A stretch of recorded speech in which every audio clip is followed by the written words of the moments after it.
Hello guys. तो हम आ चुके हैं दोबारा बहुत दिनों बाद। अब आप बोलेंगे इतने दिन से वीडियो क्यों नहीं आई थी। क्योंकि क्योंकि समय के साथ थोड़ा सा रुकना पड़ता है। और हम जो है थोड़ा रुक गए थे एक हफ्ते के ब्रेक के लिए। बिकॉज कंटिन्यूसली जो है वर्कलोड मैनेजमेंट जो है वो नहीं हो पा रहा था मेरा। ठीक है। और आप लोग को भी थोड़ा ब्रेक मिल गया जो देख रहे हैं ऑब्वियसली उनके लिए, है ना। तो अच्छा है। और इसके बाद हम जो है वो आ चुके हैं, अब समय हो चुका है काम करने का। तो हम टॉपिक भी यही ले लिया हमने कि टाइम एंड, तो इट्स टाइम टू वर्क। अब देखिए ये वाला टॉपिक जो है मैंने इसलिए चूज किया क्योंकि ये वाला टॉपिक जनरली आपको बहुत बार आता है और इसके क्वेश्चन जो है वो जल्दी नहीं आते। मतलब समझ में नहीं आता क्या करना चाहिए, क्योंकि इसमें बहुत सारे ऊपर नीचे रहते हैं। तो हम बेसिक से लेके बिल्कुल डिफिकल्ट लेवल तक जो है वो डिस्कशन करेंगे। इसमें हमें समझ में आता है कि यहाँ पे क्वेश्चन आप लोग अगर पहले समझे होंगे तो इसमें man, day, time, work, efficiency, इन तरह के टर्म्स जो है वो यूज होते हैं, है ना। मैन मतलब मैन वुमेन भी हो सकती है ना, नो ऑफेंड। ठीक है। तो मैन वुमेन कुछ भी हो सकती है, लेकिन हम एम लेके चलते हैं। ठीक है ना, माँ ले लेते हैं। ठीक है। तो D is for day, T for time, and W for work, and E for efficiency. अब इनमें क्या सा रिलेशन है। तो आपको पहले कुछ कंडीशन दी होगी कि इतने लोग इतने दिन में काम करते हैं, इतना इतना इतना ऐसा करते हैं, है ना। और फिर आपको जो है वो दे दिया होगा कि अगर ऐसी कंडीशन है तो फिर ये कितना होगा, डे कितने लगेंगे, टाइम कितना लगेगा, वर्क कितना लगेगा, ये सब निकालने के लिए बोला जाएगा। जनरली जो होता है वो मैंडेट टाइम ज्यादातर आता है कि इतने लोगों ने इतने समय में काम किया। तो आपका फॉर्मूला क्या बन जाएगा, M1 D1 T1। ठीक है ना। और यहाँ डब्ल्यू भी आता है, डब्ल्यू। लेकिन डब्ल्यू का याद रखिए, यहाँ W2 आएगा और यहाँ पे आएगा M1 D1 M2 D2 W1। कुछ लोग इसको ऐसे भी याद करते हैं, M1 D1 upon W1, M2 D2 upon W2। Problem नहीं है इसमें, बस ये रहेगा कि आपको ये W1 और W2 याद नहीं रखना पड़ेगा। आप समझिए कि वन वाले इधर, टू वाले इधर, लेकिन डब्ल्यू जो है वो नीचे अच्छा है। ठीक है, आया समझ में। तो आप इस तरह से भी याद कर सकते हैं। इसके अलावा अगर मैं मैन, डे और वर्क की बात के अलावा टाइम भी इंक्लूड करूंगा तो यहाँ पे फॉर्मूला जो है थोड़ा सा चेंज हो जाएगा। यहाँ पे क्या हो जाएगा, M1 D1 T1, M1 M2 D2 और T2। और आपको याद होगा W1 कहाँ लेते हैं आप लोग, नहीं, डब्ल्यू यहाँ लेते हैं, W1 W2 डिनोमिनेटर। या आप इसको डायरेक्ट भी याद कर सकते हैं, W2 यहाँ लिख के और W1 यहाँ। आपको जो चीज सही लगे, मुझे तो ये ज्यादा ये सही लगता है क्योंकि इसमें क्या है, कोई कंफ्यूजन नहीं है ना। तो M D की और W1 नीचे। ऐसी अगर एफिशिएंसी आएगी तो वो भी यहाँ पे ऐड हो जाएगी। क्वेश्चन में क्या क्या दे रखा है उसके बेसिस पे हम यहाँ पे निकाल देंगे। ठीक है। ये शॉर्टकट टेक्निक आप लोग याद रखिएगा, ये आपको काम आएगी टाइम एंड वर्क के क्वेश्चन में। तो जैसे ही अगर आपके पास कोई एक इंसान है, ठीक है, ए और बी जो है वो काम कर रहे हैं, ठीक, और दोनों मिलके कोई एक काम कर रहे हैं। अगर दोनों मिलके कोई एक काम कर रहे हैं तो उस केस में यहाँ पे हम 1/A+1/B लेंगे, तो यहाँ 1 टोटल डेज निकल के आ जाएगा ए बी का। अगर ये जो है, जैसे अब क्वेश्चन आएगा कि ये जो काम कर रहा है ये इसका उल्टा काम कर रहा है। फॉर एग्जाम्पल ये पानी भर रहा है, ये पानी निकाल रहा है, तो उस केस में A - B हो जाएगा। समझ में आया। जैसे अगर क्वेश्चन आता है कि एक टैप जो है वो भर रहा है और एक टैप जो है उससे पानी बाहर निकल रहा है, तो उस केस में क्या होगा, यहाँ पे ए का वर्क जो है उसमें से बी का वर्क माइनस कर देंगे, तो यहाँ पे टोटल टाइम पता चल जाएगा कि ए बी का कितना लगेगा भरने में। माइनस कब करेंगे, जब एक जो है वो उसके ऑपोजिट काम कर रहा है, दोनों मिलके काम करेंगे तो इस तरह से हो जाएगा। ऐसे अगर तीन लोग होंगे तो 1/, ऐसा भी काम हो जाएगा। ठीक है, समझ गए। चल, हम एक क्वेश्चन ले लेते हैं अभी, तो आपको समझ में आ जाएगा कि फॉर्मूला कैसे पुट करना है। ठीक है। तो क्वेश्चन आपके पास है सामने, अ मैन कैन वर्क, बोला है a man can work, complete a piece of work. Can complete नहीं है, मैन है। ठीक है, पहले ही गलती हो गई। A man can complete a work in 10 days। ठीक है। B can complete a work in 15 days। ठीक है। तो बोल रहे हैं दोबारा कैसे करेंगे। तो अब इसमें जो है कैसा काम है, यहाँ पे दोनों मिलके काम कर रहे हैं। यहाँ दोनों मिलके काम कर रहे हैं, यहाँ पे कोई कंपैरिजन नहीं है हमारे पास। तो आप सिंपली समझ लीजिए कि एक काम हो रहा है, ठीक है, एक काम हो रहा है, ठीक है, जो भी काम हो रहा है, ए जो है वो अलोन कर रहा है कितने में, 10 दिन में, बी कर रहा है 15 दिन में। अब ये काम है, तो इसका वर्क जो होगा वो इनवर्स लेके चलेंगे अपन, और इसका वर्क भी क्या लेके चलेंगे, इनवर्स। मतलब ज्यादा वर्क कैसा रहता है, इनवर्स में रहता है। जब साथ में काम कर रहे हैं ये लोग, तो इन दोनों के वर्क को आप प्लस कर देंगे, तो ये जाएगा 1/W A plus 1/W B। ठीक है, तो ये आंसर कितना आएगा अपने पास, 1/10 प्लस 1/50। और यहाँ पे जो भी आंसर आएगा वो भी किसमें आएगा, टोटल W या डे टोटल में आएगा, ठीक है, जितने टोटल डेज लग रहे हैं उसमें आएगा। तो ये आंसर कितना हो जाएगा हमारे पास, यहाँ पे 150, यहाँ पे लिख देंगे अपन 25, कैंसिल कर दीजिए, तो ये आएगा 6। तो दोनों मिलके काम करेंगे 6 डेज। तो ये जो है बेसिक चीज हो गई, इसमें आपको वो वाला फॉर्मूला यूज नहीं होगा, लेकिन आप उसको जो है वो इस तरह से समझ सकते हैं। अगर दोनों मिलके काम कर रहे हैं तो इस तरह से होगा। ठीक है, आया समझ में। चलिए मैं इसको समझा ही देता हूँ थोड़ा सा। जैसे आ जाते हैं अपन नेक्स्ट क्वेश्चन पे।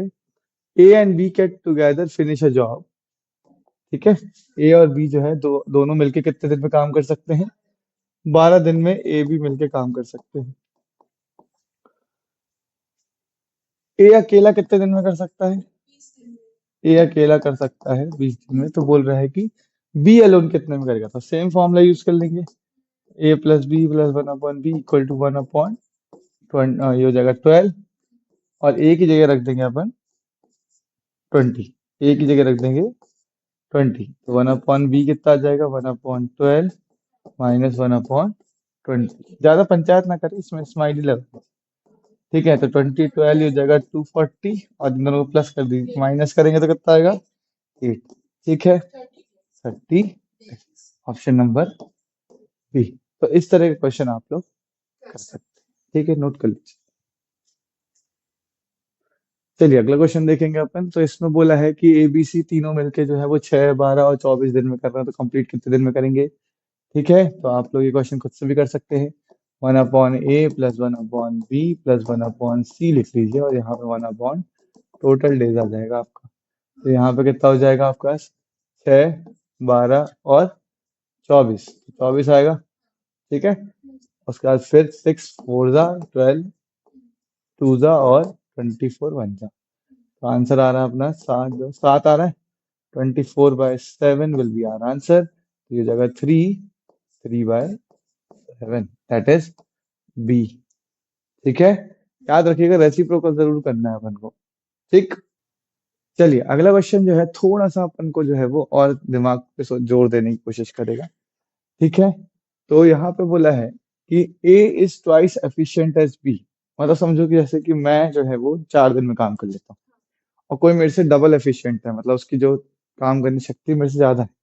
तो मैं 4 दिन में कर रहा हूँ, तो वो 2 दिन में कर लेगा।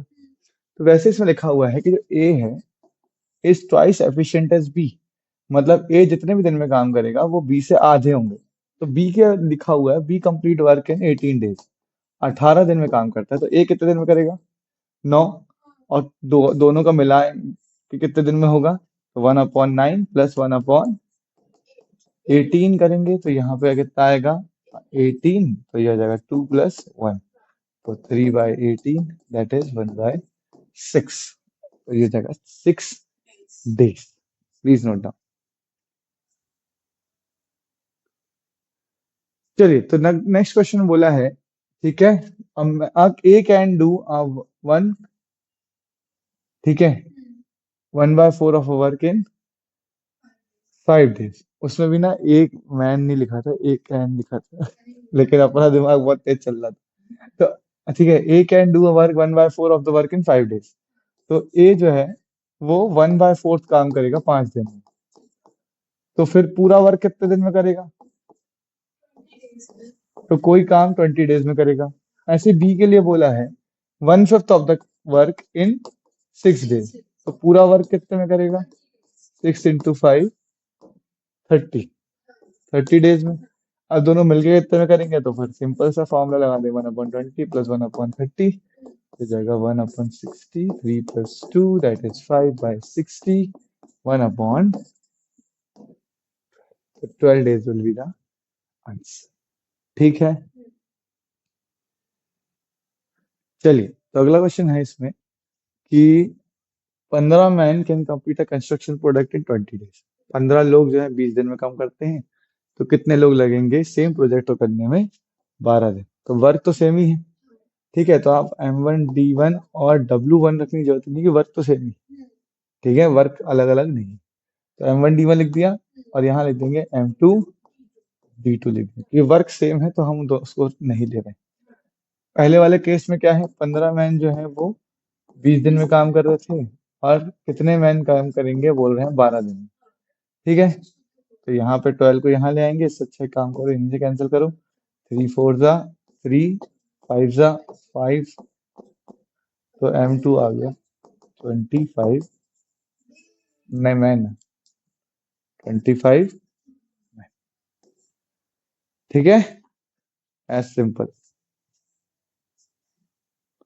चलिए, बोला है a pipe A can fill a tank in 8 hours and pipe B can fill a in 12 hours। तो दोनों मिलके भरेंगे तो कितना? सेम ए बी वाला टास्क हो गया, तो ए प्लस 1/b। अब आप लोग को मैं बता दूं, ये तो हो गया आपका जल्दी, मतलब अब पता चल गया कि ऐड करना है। तो जल्दी कैसे करें? तो क्या है कि वहां पे अपन पैन वर्क थोड़ा तेज करेंगे। तो ये 8 दिया है, ये 12 दिया है। अब आपको पता है कि दो ही चीजें हैं, तो एक बार इनको इंटू करिए और एक बार इसको प्लस करिए, बस नीचे इंटू ऊपर प्लस, आपका आंसर आ जाएगा। कितना आ जाएगा? 12 + 8 20। और नीचे इंटू मत करिए, नीचे इंटू मत करो, सीधा सीधा क्या करो, कैंसिल करो। 4 3 जा 4, 5 जा, तो कितना आ रहा है ये अपना आ रहा है 5/8 3 जा 24। अब यहाँ पे 2 2 इंटू कर दो ऊपर नीचे, तो 10/20 48 आ जाएगा। पॉइंट हटाओगे तो 4.8। तो ऐसा कुछ करके आप जल्दी आंसर ला सकते हैं, ठीक है। चलिए, ये थोड़ा सा अच्छा क्वेश्चन है। A and B can do a task in 8 days, B and C in 12 days, and C and A is 24 days। तो चलिए अपन लिखते हैं 1/A प्लस 1/B दिया हुआ है कितना? 1/8। और दिया 1/B प्लस 1/C दिया है 1/12, और 1/C plus 1/A are doing work in 24 days। अब बोल रहा है तीनों मिलकर कितने दिन में करेंगे, मतलब हमें निकालना है 1/A plus 1/B plus 1/C। तो क्यों ना ऐड कर दिया जाए इनको, इन सबको ऐड करेंगे तो क्या आएगा? 2 बार 1/A आएगा, 2 बार 1/B, और 2 बार 1/C। तो क्या हम इसको लिख सकते हैं twice of 1/A plus 1/B plus 1/C, और ये हो जाएगा अपने पास 1/8 प्लस 1/12 प्लस 1/20। अब आप जो भी आंसर आएगा 2 नीचे इंटू कर देंगे, तो ये निकल आएगा ऑल टुगेदर। तो इसका एलसीएम आएगा 24, हो जाएगा 3 + 2 + 1, 6/24 दैट विल बिकम 44। अब ये 2 इधर जाके 4 से इंटू होगा तो हो जाएगा 8। तो कितने दिन लगेंगे? 8। रिप्रेजेंटेशन टाइमिंग में वेस्ट मत करिए कि बार बार लिख रहे हैं ये, आपको तो वहां आंसर चाहिए ना, ठीक है। अगला क्वेश्चन है हमारे पास कि बोला है A is 25% more efficient than B. मतलब ए जो है वो इससे, किससे? बी से कितना ज्यादा है? A is 1.25% more efficient than B, efficiency के केस में। तो E A equal to 1.25 E B, है ना। ए दिया हुआ है 25% मोर, मतलब 1.25, हमने परसेंटेज पढ़ा हुआ है। अब हमें बताया था कि M1 D1 E1 T1 सब बराबर रहते हैं, बस W2 नीचे आता है। तो यहाँ पे M1 और M1 नहीं, D1 और E1 की बात की जा रही है, और यहाँ पे D2 E2 लिख देंगे, क्योंकि डेज और एफिशिएंसी की बस बात की जा रही है। अब D1 कितना लग रहा है? 20 दिन लग रहा है। एफिशिएंसी कितनी है? इनसे थोड़ी सी ज्यादा, 1.25 इंटू E2। D2 हमें निकालना है, और E2 तो E2 ही रहेगा, E2 E2 कैंसिल, इसको डायरेक्ट इंटू कर दी 1.25 250, तो 25 आ जाएगा D2। समझे? तो ये आंसर 25 डेज लेगा, मतलब एक सिंपल सा अगर लॉजिक भी देखा जाए, समझे ध्यान से, ये तो एक तरीका हो गया। दूसरा तरीका क्या हो सकता है कि 25% एफिशिएंट है बी से ए, मतलब अगर ए 20 दिन में काम कर रहा है, मतलब बी जो है उससे ज्यादा ही दिन में काम करेगा। लेकिन कितना ज्यादा? 25%। तो बी का 20 का 25% क्या होता है? 5। तो 5 और दिन काम करेगा। तो ये ऐसे भी कर सकते हैं आप, 25% इज 1/4, तो 1/4 और काम करेगा ये। तो ये डायरेक्ट भी आप कर सकते हैं। ठीक है, उस फॉर्मूले से भी कर सकते हैं और इससे भी। ठीक है, चलिए अगला क्वेश्चन है कि 10 वर्कर्स, मतलब 10 मैन, ठीक है, तो मैन दिया हुआ है, complete a task in 8 days, तो डी दिया है, और 6 घंटे मतलब टाइम दिया है। वर्क सेम ही है तो डब्ल्यू लेने की जरूरत नहीं है। क्या M1 D1 और ये M2 D2 T2। ठीक है, तो पहले देख लेते हैं 10 वर्कर्स, 8 दिन, 6 घंटे। क्या निकालना है? कितने वर्कर? नहीं, कितने वर्कर नहीं, हाउ मेनी डेज निकालना है। तो मैन दिया है 12, D2 निकालना है, टाइम कितना है? 5 घंटे।